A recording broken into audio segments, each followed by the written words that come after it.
मेरे भाई आप मणिपुर में आदिवासी को लड़ाया। आप जो है नूह में मेवात में जो सूर्यवंशी थे, जो पहले हिंदू थे, वो मुसलमान हुए। अब हिंदू को यहाँ खत्म कर रहे हो, कर क्या रहे हो? ये इस तरह की सियासत कर करके सरकार जो है तो समुदाय को लड़ा कर करके मुख्य मुद्दा से भटका कर 24 का जो कहा, एक गुजरात का कोर्ट कहता है कि मानहानि पे 2 साल का जेल भेज दो, जो संसद खत्म राहुल गांधी का, गुजरात का कोर्ट वो भी है, उसके पास भी न्यायविद है। और फिर सुप्रीम कोर्ट कहता है ये गलत है, इसको बहाल करो। ये कोर्ट में लड़ाई है। इसीलिए कहा कि जो डिस्ट्रिक्ट कोर्ट है या जो राज्य के कोर्ट हैं, वो कहीं ना कहीं जो है पक्षपात कर रही है। और सुप्रीम कोर्ट यहाँ पक्षपात नहीं होता, इंटेलेक्चुअल लोग होते हैं यहाँ पे, एक सभी को समानता देखा जाता है। और चंद्रचूड़ साहब को हम लोग सभी लोग सैल्यूट करते हैं कि उन्होंने अच्छा मूवमेंट लिया। उनके पास इन्वेले भेजा रहा, तोड़ा जा रहा है, तो ये सब मार दूंगा। तो इस तरह का मानसिक लोग जो है, लोग मानसिक विक्षिप्त लोग हैं, हम उनको पागल भी कह सकते हैं। जो है पकड़ करके, हो सकता है कल को वो नेता भी बन जाए, कल को वो बीजेपी भी ज्वाइन हो, उन पे बोल बात कर रहे हैं। तो मोदी जी रहेंगे तभी तो 2024 में तो वही खत्म होगा। जनवरी से भाजपा हरा हो।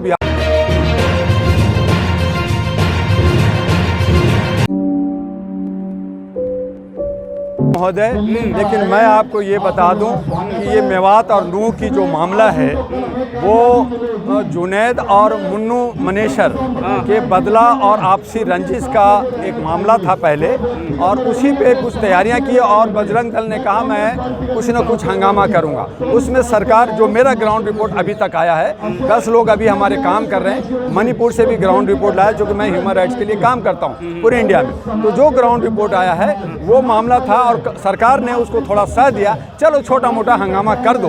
लेकिन ये बड़ा विकराल रूप लिया और एक जो है 2 कम्युनिटी के बीच में लड़ा दिया गया, वहाँ झगड़ा किया गया, तो वो ठीक नहीं था और सरकार ने सह दिया और बजरंग दल को आगे बढ़ाया। तो ये जो है सरकार की नाकामी और ये जो है उनका जो है एक साथ देना, ये ठीक नहीं है। और दूसरी सरकार की नाकामी है, सरकार जो है जानबूझ करके सह दिया। उनको पता था कि यहाँ पे कुछ ना कुछ हंगामा होने वाला है, लेकिन ये नहीं था कि बहुत बड़ा हो जाएगा, लेकिन हंगामा ये करने वाले थे तो रोक सकते थे पुलिस को।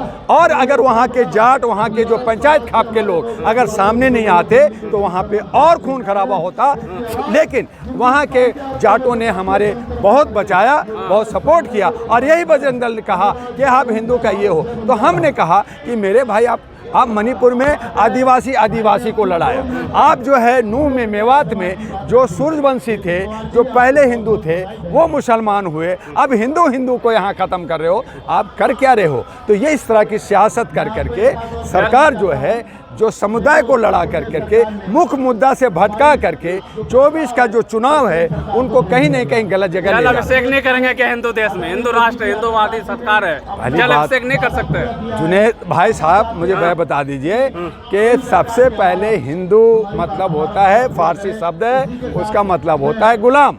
पहले जो क्षुद्र, मतलब। जी हाँ, दूसरा मैं IAS ऑफिसर, मैं बता रहा हूँ, तो मैं ये कह रहा हूँ और मैं ऑथेंटिक बता रहा हूँ। और कहीं भी पता कर लीजिएगा, मुझ पे FIR लॉन्च करा दीजिए कि हिंदू के मतलब होता है गुलाम। पहले जो था कि जो काम करते थे, लकड़हारा थे, नाई थे, सभी लोग थे, जो उसको वर्ण में बांटा गया। जो मनुवादी थे वर्ण में बांटा, काम बांटा। तो वो जो लोग जो नीचे लोग थे उनको कहा शुद्ध वो समाज था। तो शुद्ध से कहते कहते शूद्र का दिए। अब उन लोगों ने एक्सेप्ट कर लिया कि मैं शूद्र हूँ। अब इनको बुखलाहट हुई है, यार एक्सेप्ट कर लिया, अब इनको कैसे तोड़ा जाए? अगर ये 7 हो गए 85% तो सत्ता ले लेंगे। तो मेरी ब्राह्मणवाद जो 3% है, मैं ब्राह्मण का विरोधी नहीं हूँ, ब्राह्मणवाद का विरोधी हूँ, कट्टरता का विरोधी हूँ। जहाँ भी, चाहे मुसलमान हो, कोई भी हो, अगर कट्टरता है और ब्राह्मणवाद है तो मैं उसका विरोधी हूँ। वो नहीं होना चाहिए, मानवता, इंसानियत और ह्यूमैनिटी होना चाहिए। तो वहाँ जो है वो जो है शुद्ध से शूद्र हो गया।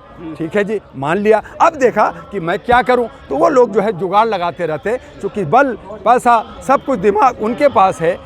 एजुकेशन वो लेते हैं, हाई एजुकेशन, 2 करोड़ 5 करोड़ खर्च कौन करेगा? नीचे नहीं करता। आज विदेशों में बच्चे जो है लीडरों को बच्चे जा रहे, तो इनको ख़त्म करने के लिए उन्होंने एक चाल चला कि क्यों ना हिंदू राष्ट्र बनाया जाए। हिंदू राष्ट्र का मतलब है गुलाम राष्ट्र, यानी जितने भी जो नीचे हैं 85% हम उनको लॉलीपॉप देके कि देखो तुम्हारा राष्ट्र बना रहे।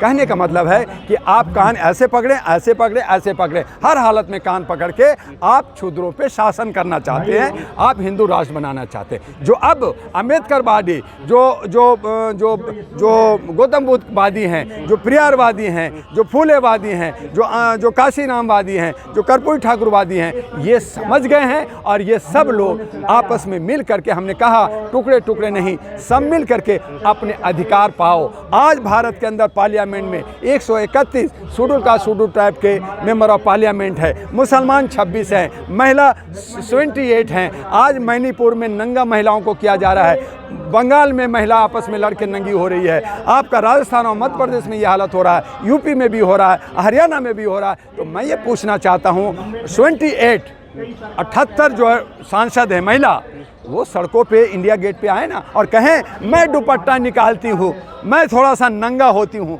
देखो भारत में क्या हंगामा होगा। तो लीडर नहीं निकलेंगे और हमारी बहू बेटियां नंगी होंगी, उनको रेप किया जाएगा। तो ये क्या, कहाँ का पत्थरबाजों का इलाज कर दिया बुलडोजर चला के। तो ये जो है, अगर आप बुलडोजर चलाते हैं, अगर आप एक्शन लेते हैं, तो जो दोषी लोग हैं उन समानता के साथ, चाहे वो मुसलमान हो, चाहे हिंदू हो, कोई भी हो, आप उस पर करिए ना। लेकिन आप एक समाज को छोड़ देंगे, एक समाज को बचा लेंगे। जैसे ब्रिजभूषण को बचाया आपने, चिमनिया को बचाया, रेपिस्ट को बचा रहे हैं, बाकी को बचा रहे हैं। आप एक समाज को बचाएंगे और एक को अंदर करेंगे, एक को घर तोड़ देंगे। एक बेचारा का घर जो बेचारा था ही नहीं, 2 दिन के बाद आया कि जी उनका घर बुलडोजर से तोड़ दिया गया, तो आज सुबह में उन्होंने सामान समेटने के लिए आए। तो आप सोच सकते हैं। अच्छा, आप IAS हैं, किस तरह से IAS हैं, तो जिस तरीके से आप जो पूर्व IAS रह चुके हैं, तो अब जो है सुप्रीम कोर्ट, हाई कोर्ट ने मना कर दिया है कि बुलडोजर नहीं चलेगा, लेकिन अब क्या करेगी सरकार? पहले जो उन पे क्या होगा? यही तो कहा कि एक गुजरात का कोर्ट कहता है कि मानहानि पे 2 साल का जेल भेज दो, जो संसद खत्म राहुल गांधी का। गुजरात का कोर्ट कहता है, कोर्ट वो भी है, उसके पास भी न्यायविद है, और फिर सुप्रीम कोर्ट कहता है ये गलत है, उसको बहाल करो। तो ये कोर्ट में लड़ाई है। और इसीलिए कहा कि जो डिस्ट्रिक्ट कोर्ट हैं या जो राज्य के कोर्ट हैं, वो कहीं ना कहीं वो जो है पक्षपात कर रही है, और सुप्रीम कोर्ट यहाँ पक्षपात नहीं होता। यहाँ इंटेलेक्चुअल लोग होते हैं, यहाँ पे एक सभी को समानता देखा जाता है। और चंद्रचूड़ साहब को हम लोग सभी लोग सैल्यूट करते हैं कि उन्होंने अच्छा मूवमेंट लिया। उनके पास इन्वेले भेजा जा रहा, उनको तोड़ा जा रहा है। तो ये सारी चीज़ें क्यों हो रही? तो उसके लिए ये कोशिश हो रही है, तो वो रुकना चाहिए। लेकिन जिस तरीके से आपने बता देंगे, हाँ ना हाँ बोलो वो हमारे भाई। अच्छा सर, जिस तरीके से सुप्रीम कोर्ट की पहले भी कार्रवाई थी, ये कहा था कि किसी बुलडोजर नहीं चलेगा, अब फिर आदेश आया, तो लगता है कि सरकार, देखिए हाई कोर्ट ने मना किया, सुप्रीम कोर्ट मना किया गया। कानून अपनी जगह काम करती है, पुलिस जो है जिनको ऑर्डर मिलता है उसके हिसाब से डंडा मारा जाता है, समझे ना। तो वो हमारे शासक वर्ग जो जिस तरह से चल रही है, उनको सोचना चाहिए कि हम समानता के साथ हम राज कर रहे हैं, वहाँ पे किसी तरह का गड़बड़ी नूह में या मेवात में ना हो, और वहाँ शांति बहाल हो। वही पुलिस जो डंडा मारी है, वही पुलिस रक्षा भी करेगी। तो उनको जो है जिस तरह का आदेश मिलता है वैसा उनको काम करना। कह रहे हैं पुलिस हर किसी की रक्षा नहीं कर सकती। तो आने वाला वक्त बताएगा ना। अब जनता जवाब देगी, जनता जवाब देगी कि आपको इस तरह से राज्य नहीं चलेगा। अब तो सेना, अब तो पुलिस भी विद्रोह करने लगा है कि आप इस तरह से निर्दोषों पे हमें डंडा मरवाओगे, हम नहीं मारेंगे। हमें जो है, हमें अधिकार चाहिए, हमें समानता चाहिए, हमें ह्यूमैनिटी चाहिए। आप इस तरह से लोगों को भड़का नहीं सकते। तो अब तो पुलिस, हाँ कुछ लोग जो अंधभक्त टाइप हैं, जो ट्रेन में गोलियां चला रहे हैं और कह रहे हैं योगी मोदी का नारा नहीं लगाओ तो मार दूंगा। तो इस तरह का मानसिक लोग जो है, वो लोग मानसिक विक्षिप्त लोग हैं। हम उनको पागल भी कह सकते हैं। उनको जो है पकड़ करके, हो सकता है कल को वो नेता भी बन जाए, कल को वो बीजेपी भी ज्वाइन कर ले, तो उन पर बुलडोजर नहीं चलेगा। तो यही जो है सरकार की दोहरी नीति देश को बर्बाद कर रहा है। लोकतंत्र खतरे में है, संविधान खतरे में है, और इसीलिए सभी नौजवानों को मानवता बचाने के लिए सबको आना चाहिए। और अब ये NDA और इंडिया जो बनी है, वहाँ पे भारत या मानवता की एक और अलायंस आने वाली है। और मैं उसकी परसों 9 अगस्त को सभी को आह्वान किया इसी जंतर पर पे कि आप मानवता के आधार पर इकट्ठे होइए। कह रहे हैं कि विपक्ष इंडिया को भारत छोड़ो, मोदी जी कह रहे हैं, वो तो मेक इन इंडिया और साइन इन इंडिया की बात कर रहे हैं, तो मोदी जी रहेंगे तभी तो 2024 में तो वही खत्म हो रहे हैं। मैं जनवरी से भाजपा हराओ अभियान